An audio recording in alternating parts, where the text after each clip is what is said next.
Welcome to our program on Kardec Radio. Good evening, my friends. This is Angy Stewart from miainnerlight, and we are here live on Kardec Radio. Tonight is right now 9:02. It's Thursday, and it's a pleasure to be here with you.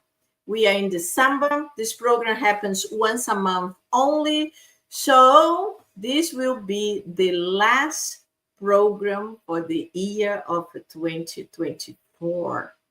It's amazing that the year is ending, and it is always a blessing to live, a blessing to be here together, a blessing to be able to continue studying about Spiritism, so much that we still have to learn. And Kardec Radio is this wonderful place that allows all of us to get together, not just me and the friends that participate in the for miainnerlight, but the main point is to be able to bring Spiritism in English and record it as well. So our brothers and sisters who can't be right now, they can watch it later on. So double blessings. So before I start, we always do a little prayer so we can be well connected with the spirituality, with our guardian angels, and we can feel these good vibrations within us that will be helping us, that will be presenting to talk well, but also all of you that is watching to be able to understand it better, and as well to have your beautiful ideas, your comments, so you can share with us and we can all grow together. So I invite you right now to have your bottle of water. I hope you already have it there. And we are in front of a computer, so please close your eyes for a few minutes, few seconds actually, while I do a prayer, and then I will invite our dear friends for tonight. God, our Mother and Father, thank you so much for one more time helping us to be together this beautiful night to talk about Spiritism, to understand a little bit deeper all these things that happen to us when we leave this plane where we are incarnated at this moment. And I ask the spirituality to come close to each one of us that will be participating here, to myself, to our dear guests, as well to every single person that will be watching, including the ones that will be watching later on in a recorded version. Please stay with us, inspire all of us, and help that we'll have another wonderful night. So be it. Very good. So if you are new in this program, we are here from Miami. The name of our center is miainnerlight. We are located on Coral Way. So if you are nearby, let me know. It would be a pleasure to have you with us. Our meetings are always on Tuesdays from 7 to 8:15. And then we continue with a mediumship study. We study the medium's book later hour. But tonight we studied this book. We studied the Heaven and Hell. This is also a book from the Kardec's codification, but a lot of people don't read it. And most of the people, they say they don't read it because they are afraid of the title. Isn't that crazy? I'm afraid of heaven. I'm afraid of hell. So I'm not going to read this book. And they should, because this book is amazing. It's divided in two parts. The first part is all the concept of Spiritism that helps us to understand, summarize lots of important ideas. The second part are spirits that participated on Kardec's mediumship meeting. And there, Kardec spoke to the spirits and collect important answers. And these answers are the ones that we are going to be discussing tonight. The final 10 minutes, we talk about this other book, What is Spiritism, also by Kardec. And it's a much smaller book, also with beautiful concepts. So we are going to be talking tonight, before I invite my guest, just to let you know about repentant criminals. That's a tough crowd here. And for this, I will bring our dear friend Teresa. Hello, Teresa. How are you? Uh-oh, you're mute. Oh, try again. Okay. Hi, Angie. Thank you again for having me back. It's always so much fun to be on your program. My name's Teresa. For those of you who may not know me, I live in Vermont, and I've been studying Spiritism about, I think about about 10 years now. Wow, time flies. It does. You met me when I was brand new. Yes, exactly. Isn't it incredible? It is. Incredible. But how is the weather in Vermont? Oh, we have 8 inches of snow. Oh my And it was 17 degrees the other morning. So Oh, it's winter God. here. Yes, it is. Lovely. That's hard. That's hard. But I'm glad that you have internet and that you can still continue studying through Me your too. the connection. You don't need to get out of the house. So this is awesome. I am So so our grateful. other friend is Kiki. Hello, Kiki. How are you? Hello, you all. Hi. Angie, thank you for having me. It's a pleasure to be here. For those who do not know me, my name is Chris Farazin, but I go by Kiki. And I come from a family that studies Spiritism. So I have always studied Spiritism, and it's part of my, like I try to make it a part of my daily routine. And as we were just speaking, the more we study, the more we see that we have to learn. So there's always room for us to, like learn. So it's a pleasure to be here. I am based out of Northwest Arkansas, and the Wow. weather here is a little bit better. I would say we were in the low 30s. It's a little bit better than Vermont, but I'm waiting for the snow. To be honest, I am those who like the snow.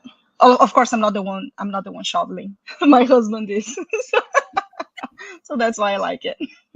Oh my goodness. Well, I'm so happy to have you both. This is really good. Thank you, Kiki, for being with us for the first time. This is a really a great pleasure. So, as we don't have much time and the subject is really big, we should start. But I just want to say hello to the ones that are already here.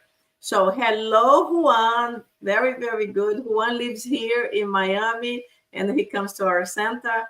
Very happy to have you here. And then we have Mark. Mark moved to Miami. So, Mark also come to miainnerlight. He has been here many times. And Robbie Brown, thank you so much for coming and watching the show with us, Robbie. Just to all of you know, I see other people connected. If you have any comments, any questions, please write in the chat so I can read and we can discuss. Okay? So as I always do, I'm going to read a little bit before we start commenting. The book, again, it's Heaven and Hell. And the second part, chapter 6, Repentant Criminals. So we start with one spirit. So that's another thing. There are many spirits, and the Kardec evoked them, and they told what happened to them in the spiritual realm. As we understand in Spiritism nowadays, we do not evoke spirits because we don't need it. In that time, Kardec was actually codifying Spiritism. So he needed to have spirits coming to give the experience. Nowadays, we still talk to spirits, but as the Brazilian medium Chico Xavier said, the phone rings there, here, not here, there. So people that listen, they are not going to be thinking, oh, can I call my grandmother? Well, one day we will have some kind of Not telephone. yet. We really be able to. Elon Musk, let's see what can be done. But there is so much that can be done. Technology is something extremely quick, extremely quick. I have been studying Spiritism for over 20 years, but when we talk about technology, things change like this. It's just incredible. I remember when I was very young, there was a soap opera that someone met someone online and they could see each other. And I remember saying, this is crazy. It's never going to happen. What happened? There I you met go. my husband online. So never say never. There you go. So I'm going to read one of the spirits, but I actually would like to see you girls, which one you would like to start commenting first. And then I can read a little bit about the spirit. Which one? Do you have one in mind? Well, why don't you start with the first one, Verger? Yeah? Okay, Yeah. so let's see Virgil. Let's see. So Virgil, Kardec tells a little tiny bit of his story. So his story is the assassin of the Archbishop of Paris, the 3rd of January 1857, Monsignor Cibourg, the Archbishop of Paris, on coming out of the church of Saint Stephen of the Mount in Paris, was stabbed by the young priest named Verger, who was sentenced to death and executed on January 30th. Up to the moment of his death, Verger showed neither regret nor repentance for his crime. So, very interesting. It's with you. What do you want to start talking? Well, so we should remember these are criminals. So he was executed because he murdered someone. And it's interesting because he's a priest and he murdered an archbishop. And however, what, like you just said, Angie, he was not remorseful or regretful.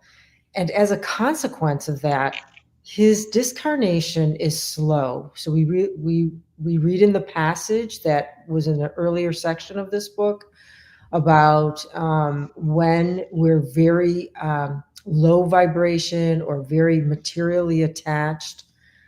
The perispirit is very slow to detach from the body, which this can result in a lot of suffering because there's a lot of anxiety and anguish and just the spirit actually feeling kind of its body decaying, so to speak. So we find this with the spirit as he is experiencing this slow discarnation and this mental suffering, this anguish. So we can see that God doesn't punish us; we punish ourselves in a sense because there is a consequence for what we do, and it is against God's law to kill another. Right? The commandment is, you shall not kill. So what's interesting with his case, which Kardec points out to us, in many of the cases when the death is violent. So what do we mean by that? When it's sudden, someone wasn't expecting to die necessarily. Maybe they're in a car crash. It's an honest accident. In this case, we know he was executed.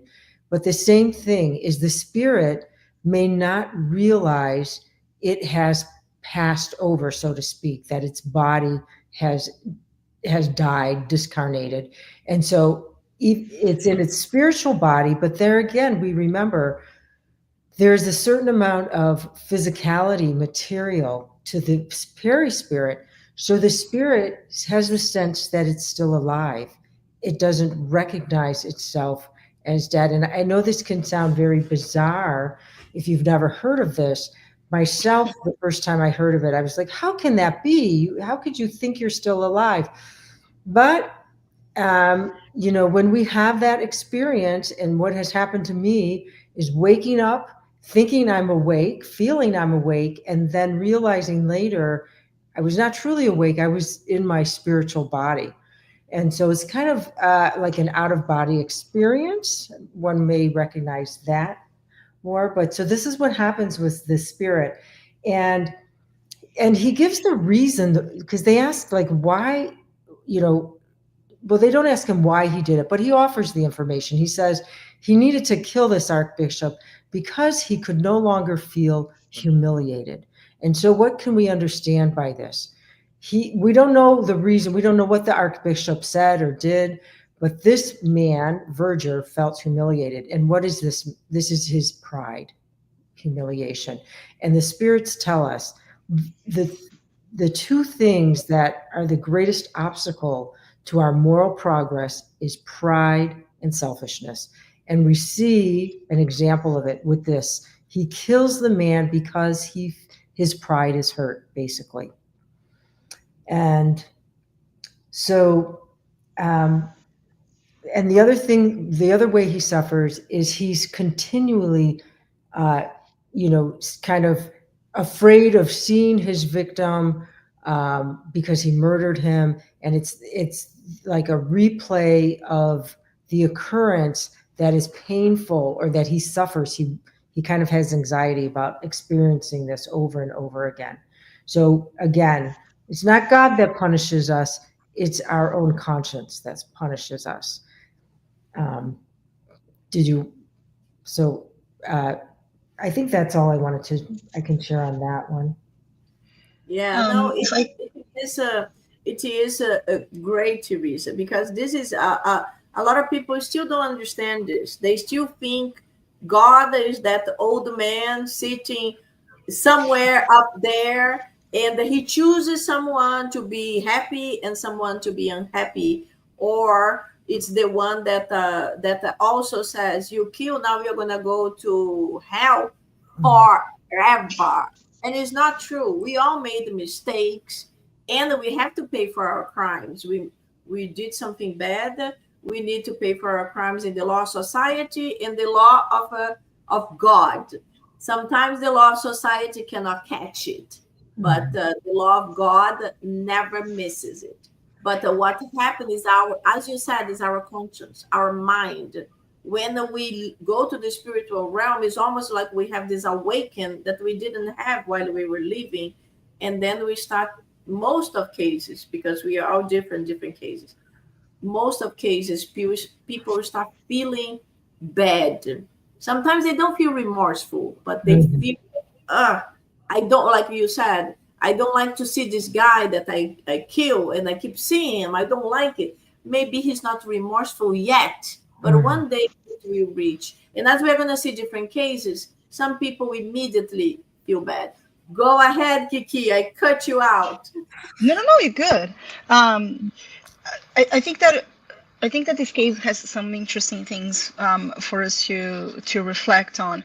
And as Teresa was saying, the first thing is that when he died, he was still very prideful about what he did, right? So it's not that he had repented before he was dead.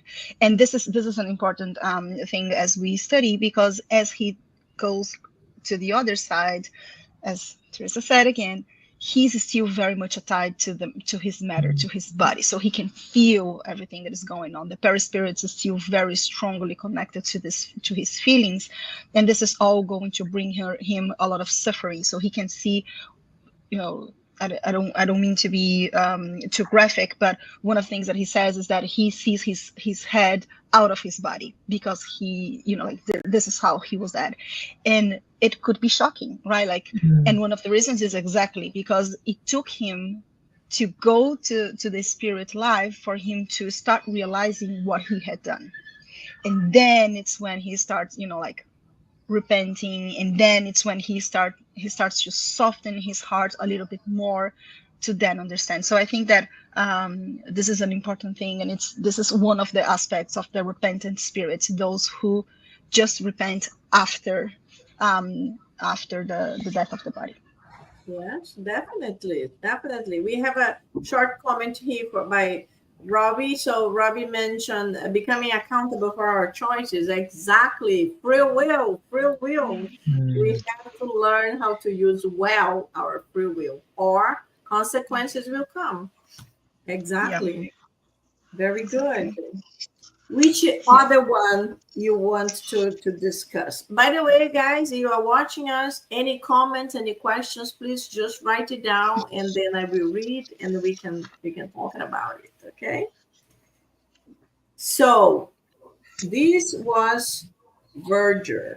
So unfortunately, Virgil was also a priest. You know, he also understood the spiritual life, but that he was very proud. And we, as Teresa mentioned, we don't know exactly what was said to him that made him to do it, but unfortunately, it was done. And now is to move on, to continue.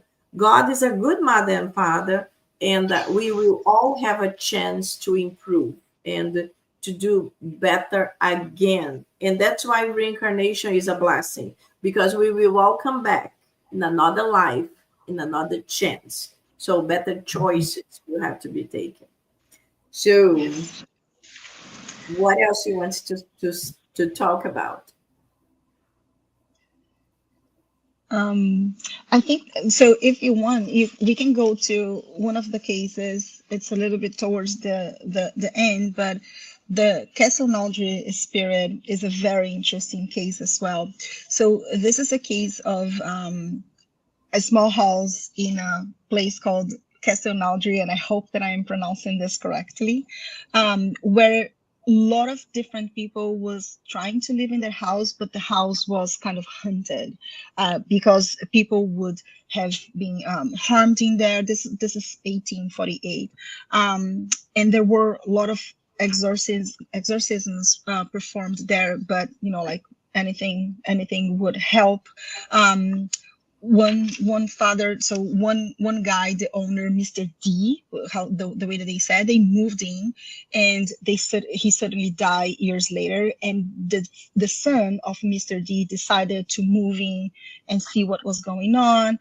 One day he was in the room, and he felt a pat in his shoulder, and he knew that he was completely alone. So he decided to leave the house, and then a few years later, then the spirit was evoked, and they started trying to understand what happened. And what happened with the spirit that is being recognized as the Castelnaudry spirit is that, just like Virgil, he had a lot of pride. So he says that he used to live in this house with his brother, and he felt a lot of jealousy. And then one of the days, his brother was sleeping. He stabbed his brother in his throat, and he kept doing like a lot of wrong things. He even killed his wife later on, and it took more than a century for him to be able to start thinking about what was going on, which was exactly when he was evoked. So it took more than 100 years, and I won't remember exactly how many it was, but it was more than 100 years that he was living there in the house. So the sensation that he had is that he could never go anywhere. Every time he tried to leave the house, he would see everything dark, and he couldn't go anywhere. So he was imprisoned in that house, and he could feel and experience all the bad things that he had created, and that was a huge suffering for him itself. And so, it took him really good. We have to just stop a little bit, because this is actually something that the ghost hunters, they love it. Nowadays we have a lot of people in America. If you go on Amazon, there are all kinds of ghost hunting equipment that you can buy. You can go to haunted houses and try some kind of communication. I don't recommend, because the spirit might try to visit you and see your house if it's good also, and then you might have problems in your home. But we analyze the spiritual side. So this is the important thing. Why there are spirits that sometimes they are in certain places. This is one case. There are many cases. Sometimes people say, oh, this house is haunted. Sometimes it's not the house. Sometimes it's the person that is a medium, has a sensibility, and when goes to a old castle, it's more susceptible for this and open up their minds and maybe connect. But in this specific case, he was trapped in that house for 100 years because of the action he did. He killed his brother because of a jealousy. He was so jealous of his own brother, and this is one of the acts that trapped him, and he was in this situation, and he was there. And then there are other items also, but go ahead. I was just trying to do a Yeah. parenthesis. This is extremely important, Angie, because actually they tried a bunch of different things to kind of get the house free. But the thing is that one of the things that they were not doing was prayer. And this is a huge thing. I think that this is one of the most important lessons for all of us, because, you know, like when we think about something, one of the things that he says himself is, I would just, you know, like he would have fun with everything that was going on. It was kind of a scenery for him. And the other thing is that none of those things would help him to awake for his own mistakes. So he was still very, very much attached to his pride as well. And the other thing is that some people will try to, you know, like just do something in terms of exorcism and such, and trying to scare him away. And the other people who would go there or would not go there is because they were also fearing him. Mm-hmm. And this is not what will help spirits like this. And they say we have to be very compassionate with them because they are in very much need. So it's not about asking for someone to pray. It's about for whoever is in the house, or pray for the spirit so then he or she can awake to what happened. And this was exactly the door that was needed. It took really a long time, as Angie was saying. He was trapped in his mind, in his anguish. He was trapped in his anger. But as soon as he was able to have just a sparkle of repentance, this is when he was able to come to one of the meetings as when he was evoked. And then he was able to, you know, start listening to the mediums who were there helping him.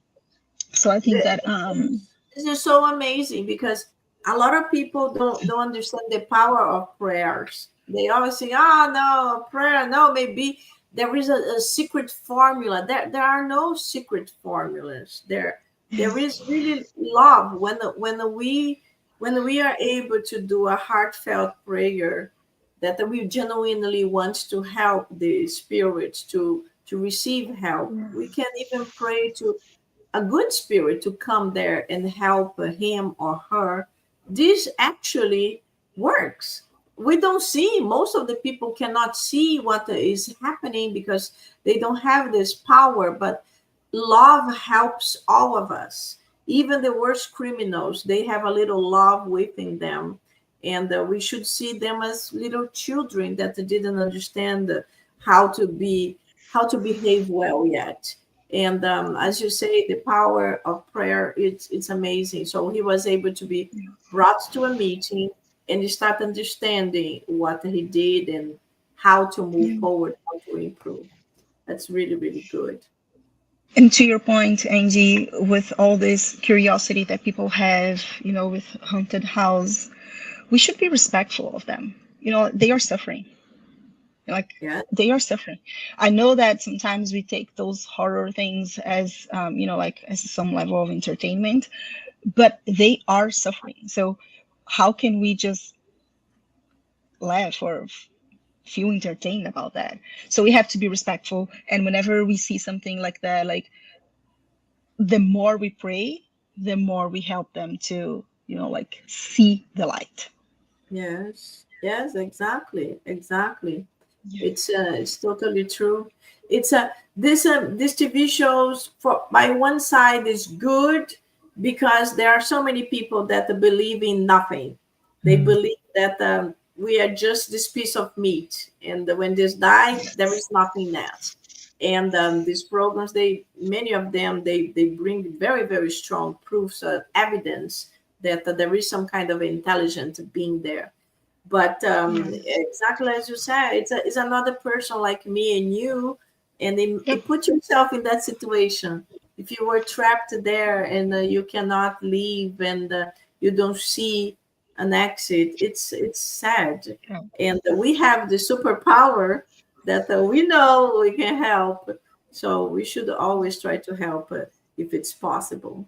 So this was very interesting. This was the spirit of Castelnaudary. Very, very, very good. Thank you. Thank you. Yeah, Guys, sure. you're watching us again. If you have questions, comments, please let us know. I see here Virgo is saying, it is the planet idea, right? What are you mentioning, Virgo? It's the planet idea, the entertainment with the spirits. Clarify yourself, and then we can comment a little bit more. So, which other item or which other spirit would you like to comment? I can comment on Lemaire. And so what's interesting about this spirit is he too is a criminal, and he was charged with a felony. They don't really give us detail about the crime, but what we do know is it was a group. He had accomplices in this crime.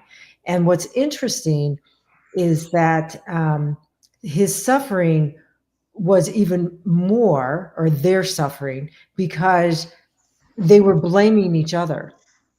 So they were criminals, and they were executed, and then on the other side they're blaming each other, so they're like increasing their suffering. And just as we see in many of these violent deaths or sudden deaths, there's confusion. The spirit is in a state of confusion, doesn't recognize perhaps that they have discarnated, or they're not aware. Their faculties have been dampened, so maybe they can't think straight. Their thoughts are fragmented, so it takes a while for them to kind of come to, so to speak, or to get more conscious. Um, and just like Verger, he too has this slow discarnation, which we can equate with suffering. More anguish, more anxiety is created, more mental suffering. And what's interesting with him is he does feel shame and remorse, because he does mention when he sees his victims, he feels shame and remorse. And again, they don't tell us the specifics about what his crime was. However, even though he feels this shame and he feels this remorse, which is somewhat of a form of punishment as well, he still says he hates these people, these victims. So he feels remorse, he feels shame, but he's not necessarily ready to repair or even apologize, I guess, but repair would probably be better. So what can we understand from this? What we understand, because some people believe they discarnate and then their angel self is going to appear, or they're all of a sudden they're going to be virtuous and their good part's going to show up. And no, many of the scholars of Spiritism tell us, you close your eyes, you open your eyes. That's what it's like. We bring ourselves with us, all our virtues, all our vices, what we have learned. We're not going to be bringing our bank accounts. We're not going to be bringing that beautiful car in the garage, and we're not bringing our loved ones. So we take with us all of our virtues and vices and knowledge, education. So I think that's what I would like to say about Lemaire. Yeah, no, Yeah. very, very good. Very, very good. Kiki, do you want to add anything to Lemaire or Yeah, we? I just wanted to quickly read one of the things that they say here, because they ask him if he had more education, if he could have become a moral man, and he says, a weak man, incapable of doing either good or evil. During my life, I could have corrected the evil of my nature, but I could not have raised myself up to the good. And I think that this is really important, because one of the things that sometimes we do is, like, we do not do evil, but we Mm, also neglect doing the good. mm, And that's, that's a big thing. We cannot do that, because this is also going to be part of our remorse, even if we do not do anything truly bad. So I think it's just important, because one of the things that he says specifically is about the pain of his right, like as Teresa said, the mental pain that he suffered. Like, it's something that goes with him forever. mm. Right, like, so, and Chico Xavier once told us that one of the hardest pain is the pain of the regret. So I think it's important. Let's just keep that in mind. I think it's an important lesson. Even if we do not do evil things, we cannot neglect doing the good Yes, ones. Yeah. exactly. Sometimes we think, oh, I never did anything bad to anyone, but you never did anything good either. Exactly. Yeah. So Yeah. that's not And good. waking up. That's not good. We One thing that need I to do the good. It's so important. We don't want to be the spirits that Emmanuel told Chico Xavier, the Brazilian medium. They are the he didn't say these words, that these are my words, but it was almost like the lazy spirit. Mm. Didn't do any bad, but didn't do any good. Just lived, and then it became stationary. We do not regress, but he did not advance. He just stayed like boom, wasting, one incarnation, 100 years, who knows. There is one comment here that I would like one of you to start talking about. So Juan mentions, are these spirits located in a special place, like a purgatory, like umbral? Where do they say they are? Do you want to go first, Kiki? I No. was trying to say, go ahead. So they don't actually say, in my opinion, when I read. Uh, but what we know from Spiritism is that it's the law of resonance, it's the law of attraction. So it's their vibratory state. So, and we can understand if someone is vibrating in a lower level of hate and vengeance and remorse and guilt and shame, they're going to be vibrating lower. So that's what they're going to be attracted to. And so we understand, you mentioned Juan mentioned the umbral, and we know that this is a lower vibratory area. So the spirits there are going to be of a lower vibration. So it's not going to be as beautiful. I don't really want to call it purgatory, because I think that's equated with like Catholicism, and purgatory was this place where you're going to kind of be forever in this like in between state, and it is not that. We understand in Spiritism that we always have the opportunity to improve ourselves with trials and learning, and the willingness to start over through our own and with our own effort and work, and through reincarnation. So it's instead of, we can't really say it's a place, like as in Florida or Brazil, but we can say it is more of a environment. So it's like spirits. I hope that was helpful. Yeah.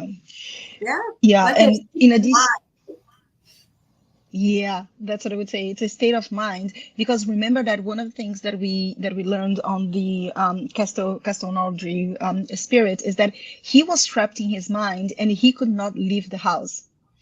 But he's a spirit, so of course that he could leave the house, but his mind was so attached to all the bad things that he did that he was trapped there.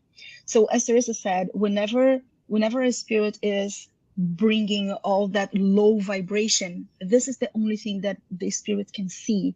And if you had the opportunity to watch or to read the book No Solar, one of the things that happens with André Luiz, who is a spirit mentor that helps us with so many books, he awake and he was receiving the visits from spirits on high, but he couldn't see them or he couldn't hear them. And it's not because they were in different places, it's because he was not tuning himself. It's just like radio, like you're not tuning the station correctly. So I agree with Teresa. This is what we read. It's not like a physical space as we know, as like umbra or as purgatory, but it's the attunement and the environment that you are able to see. You only see the lower vibrations out of the dimensions that we are. Yes, very, very good. Very, very good. And it's important for everybody to understand they are not going to stay there forever. They will move on, but that's how they are in that time. If you guys watch the movie No Solar, Astral City, you saw that the spirit of André Luiz, he stayed in the lower zones or umbral for a long time until reached to a moment that was so extremely bad that he finally decided to pray and to ask for help. It's almost like, it's like when they tell people, only when it's really bad, they ask for help. And until it's like, it's bad, but it's kind of comfortable, you stay in that level. When it's absolutely terrible, you finally move on and you do something. And that's what happened to André Luiz. So he was rescued, he left the lower zones, and he was helped. So this will help to all of them as well. We have another comment here. It's from Virgo. So Virgo says, for century efforts are put, patterns of problems repeating are within time.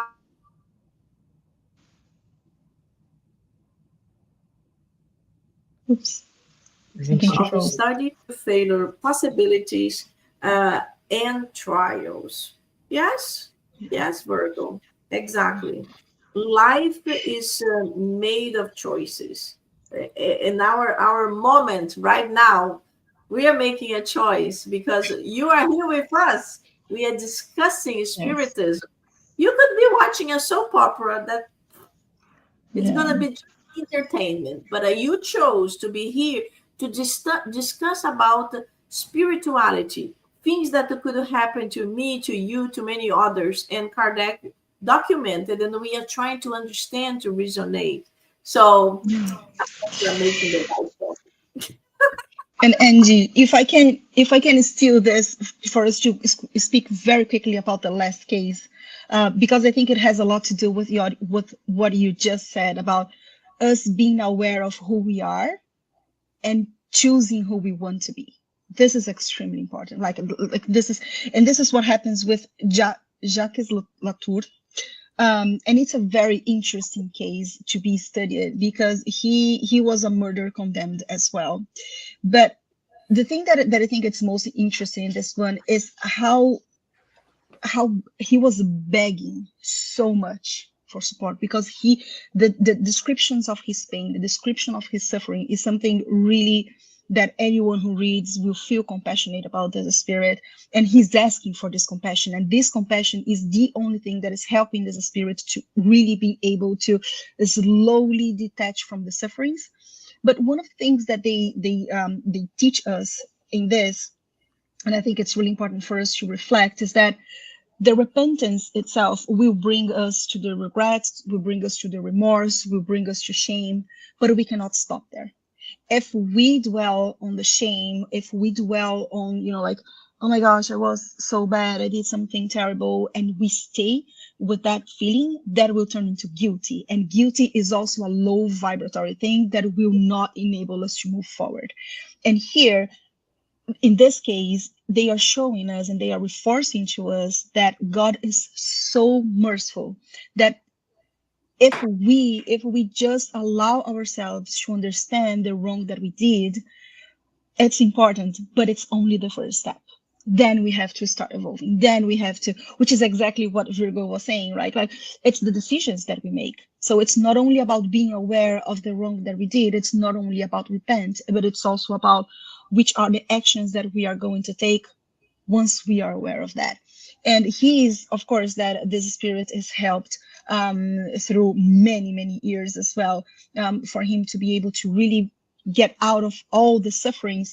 But the most important thing that they said is about being compassionate about the suffering of this kind of spirits, because even if, like, as they describe monsters, and St. Louis was very kind to say, please be kind when you explain this type of spirits, because they are in suffering. So even those who are extremely, who had done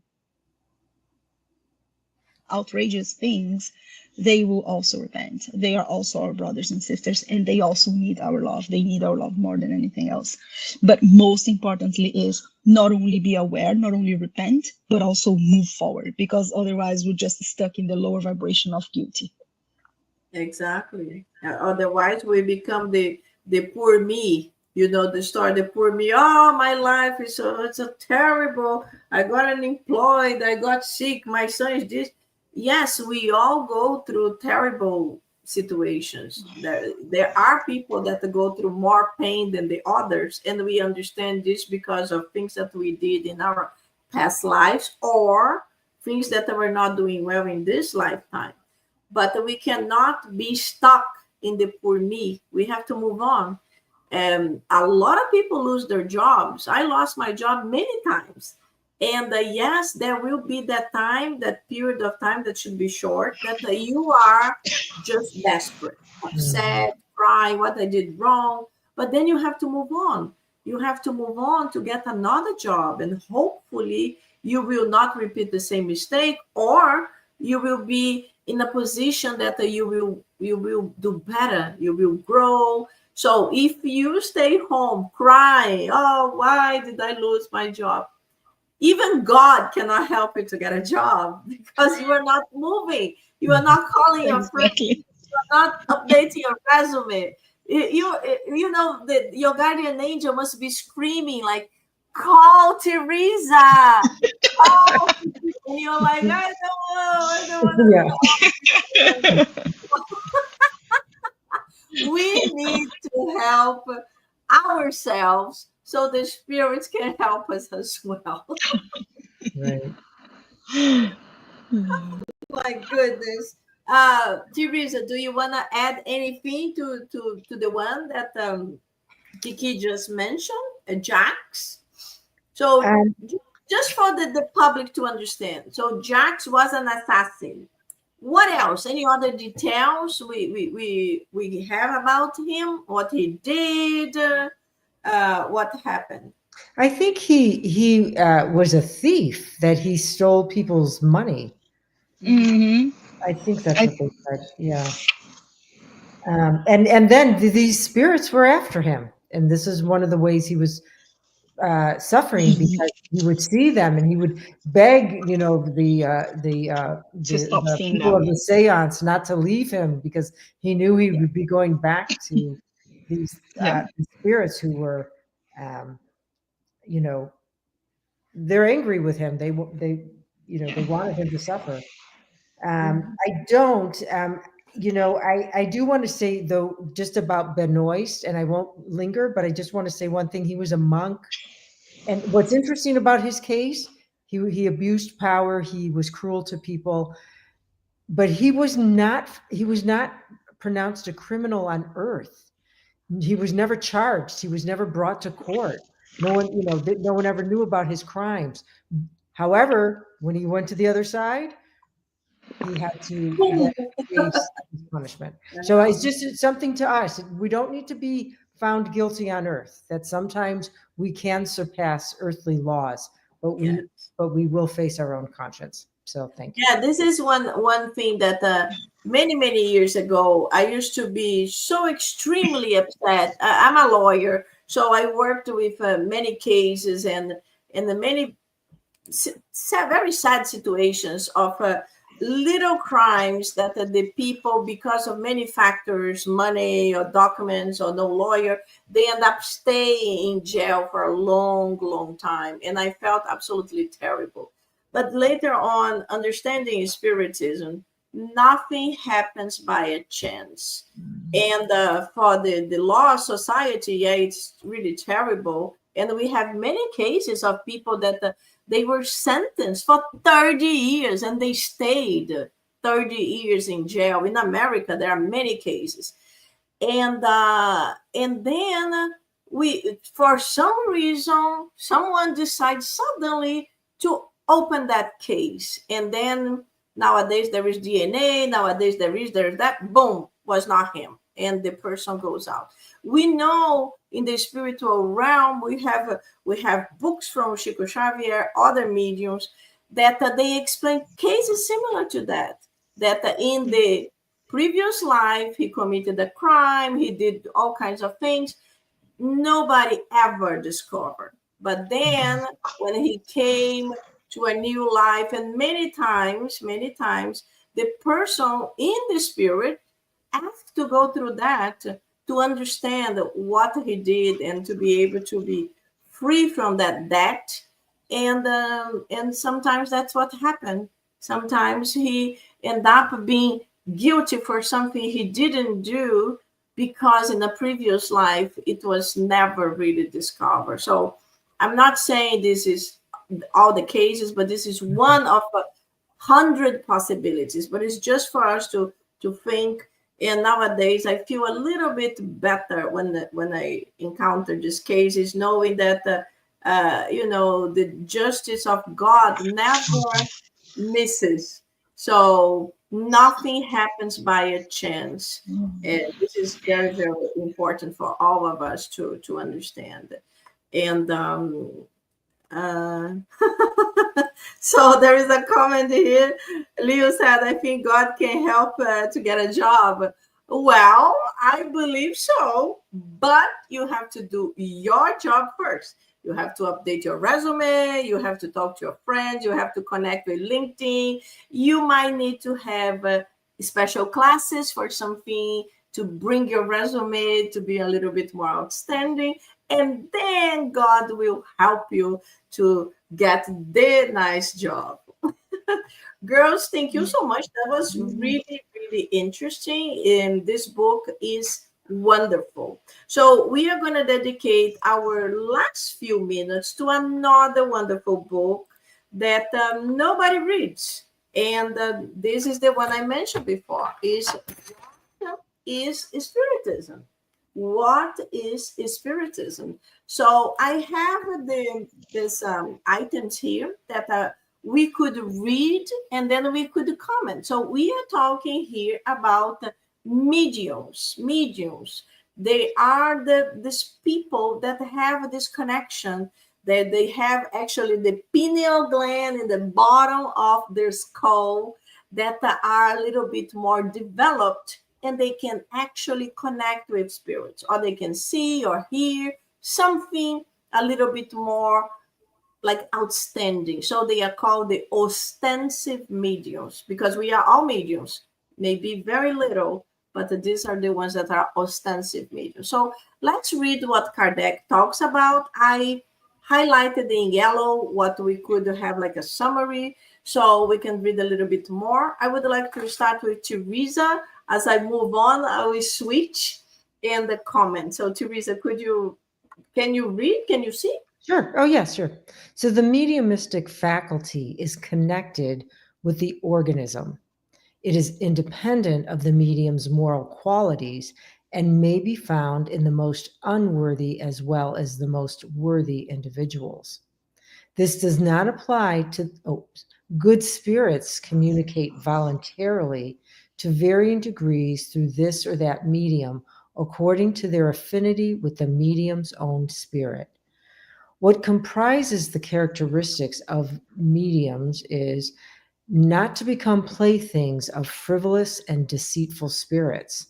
Mediums who leave much to be desired from the moral point of view sometimes receive very good communications, which can only have come from good spirits.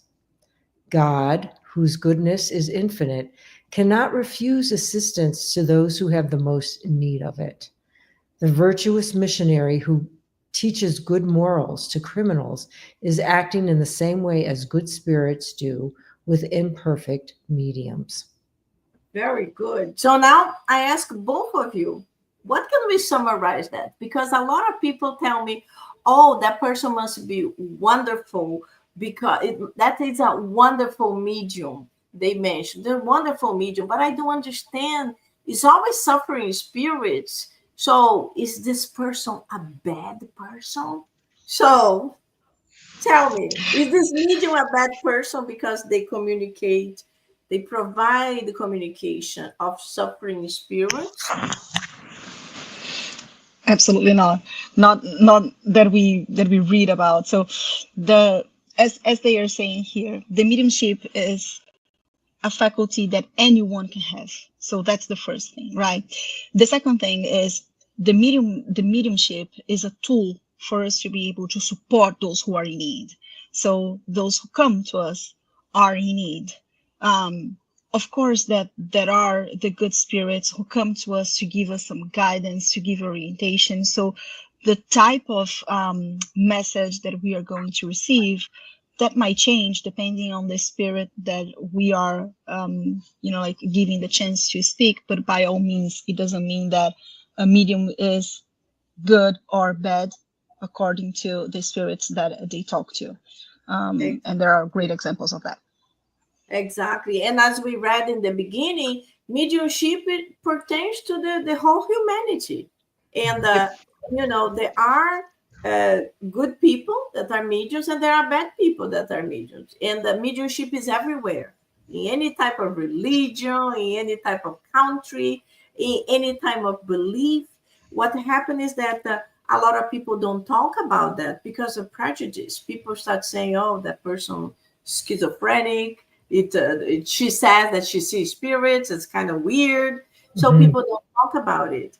But it is a characteristic and from anywhere. And thank you so much, Kiki. So now, could you read, and then Teresa can comment? Sure. When good spirits withdraw low order ones, unconcerned about moral qualities, then have an open playing field. The result is that morally imperfect mediums who do not mend their ways sooner or later become prey to evil spirits, who quite often lead them to their ruin and great misfortune. Even the most deserving mediums are not exempt from manifestations by deceitful spirits. First, because none are sufficiently perfect. Second, in order to exercise their judgment so as not to accept anything blindly without having tested it first. Very, very good. Little bit more. This other point. What comprises a good medium is the use of the faculty, the aptitude to serve, and an interpreter for good spirits. I will read this part again because I think that this is going to be the most important one. What comprises a good medium is the use of the faculty, the aptitude to serve as an interpreter for good spirits. Due to his or her moral ascendancy, they obtain the affinity of good spirits and exert control over evil ones. Very good. Very good. So I Teresa, think what this is reminding us is the importance of virtue. It acts as a real shield of protection for us. And also the idea that mediumship is a faculty. Okay, some people say it's a gift. No, it's not a gift. It's a faculty, just like we have other faculties. And so even if you don't consider yourself ostensive, you can develop it by studying and practicing and doing good for others and helping. So this is a good medium. So as opposed to doing it for entertainment or for money, and for impure, it's not helpful to people. It's more for it's a game. And the importance of understanding educating ourselves about mediumship. Otherwise, again, what's our greatest obstacles to our moral progress is pride and selfishness. So then we have these entities stroking our ego, telling us how wonderful we are, and we find ourselves becoming almost hypnotized by them, and we fall into we become prey to them, and they're not virtuous spirits, and so it can cause a lot of problems. I think we can all see that. We open ourselves up, so to speak. So virtue is a companion for the mediumship because it acts as a shield to protect us. So what is this virtue? It's helping others. It's charity, because Kardec told us there's no salvation without charity. So what is that? There's no freedom. We're going to be shackled to whatever it is, wherever we're putting our attention and our energy. Exactly. And in spirituality, we attract what we are. So if we vibrate love, we attract love. If we vibrate hate, we will attract spirits that connect with that lower vibration. So it's different than science. We actually attract the similarity. So that's why it's good. It's good to be good. There is a very good book. That's the title. We are finalizing here. I have another comment. So it's from Virgo, and it says, I have a question about happiness. Kardec has a mention about the happiness of higher worlds. In such realms, the spirits recall some of their memories, and the past lives are often exposing sorrow too. Yeah. So we just talked about this in our service at PSH on last Sunday, and one of the things that we learned from the Spirit's book, question 300 something, 90 something, is that the world where spirits are more elevated, it's easier for them to remember the past lives because they are less attached to matter. So it's easier for them to understand what happened in their past lives and do not suffer or to ponder what they have suffered or something that happened in the past. And one of the biggest reasons why right now, for example, we do not remember our past lives, it's a blast, because sometimes we could not face, or we could not manage, we would just be overwhelmed with so many information that we would have, and sometimes we would not forgive the person who we need to forgive, or we would not truly develop love or respect or admiration for someone who we might have caused some pain. So that's what we learned, that in worlds where spirits are more elevated, it's easier for them to remember about their past life. And if you want to just read more about it, I know that it's on the Spirit's book 392, I think, forward. It's just because we saw this on this past Sunday. Yeah, the Spirit's book is the best book, and it is true. Imagine people comment all the time. Oh, but if past memories were good, we would remember. But exactly like you said, we only think about good things.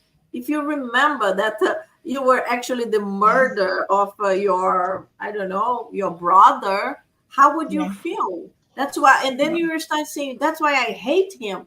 No, it's because that forgiveness is not in your heart. And if you remember, you are not going to forgive again because you keep remembering what he did. So in this lifetime, for the level we have, it is a blessing. When we evolve to the spiritual realms that are much happier, we will still remember our pains and our mistakes, but this is used like to understand how not to repeat it, because we already have a level of understanding that we can face the mistakes and understand this is my teaching. I'm not going to repeat that. But the level we are right now, it's a blessing we don't remember because absolutely.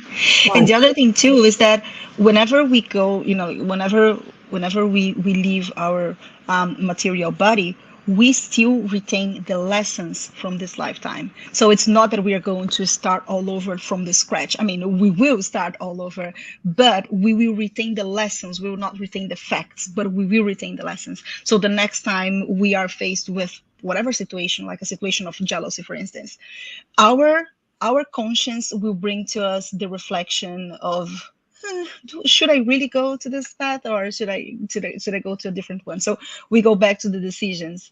So what Kardec and the Spirits on High tells us is, listen to your conscience. God is in there, and you will never regret listening to your heart and your conscience. Exactly. Use well the free will. Pray. Pray for help before you act. Very good. It was awesome. Thank you so much. Thank you, all of you that participated, sent your comments. Thank you, all of you that will be watching the recording. So we are super, super happy. Again, if you are in Miami, you'd like to come to miainnerlight, come. Tuesday, 7 p.m. will be a pleasure to meet you all.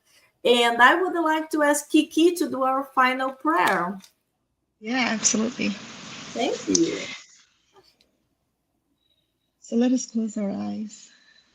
And as we are in this beautiful environment of love, of learning, we give thanks for the amazing opportunity that we have for always be learning more and more, so we can be aware of who we are. And thank you, God, for allowing us to have conscience and free will, so then we can decide who we want to be. We ask for our mentors to please keep guiding us, help us to go through our trials, and enlighten us so we can know how to bring up the best version we can have in this lifetime. May all of our houses be blessed. May this light cover the entire planet, getting together with all the hearts that are pulsing love. And with humbleness and gratitude, we ask for permission to close today's service. And so be it. So it is. Thank you so much. Very, very good. Thank you so much. It was awesome. Awesome. Guys, if anyone is here in Miami on December 15th, we are going to be packing and distributing 250 bags for the unsheltered. So if you would like to participate, if you would like to come to help us to pack the bags, and later on the same day to deliver the bags for the homeless in Miami, please join us. Send me a message, and then I can pass you the details, and we can all give 250 little gifts to these brothers and sisters that they need so, so, so much. So I'm leaving now. Thank you, my lovely guests. Thank you, all of you. We are not going to see each other again in Kardec Radio. So Merry Christmas, Happy Holidays to all of you. And we will meet again in the first Thursday of January 2025. Woo! Thank you. Bye, Angie. Thank you. Thank you. Thank you.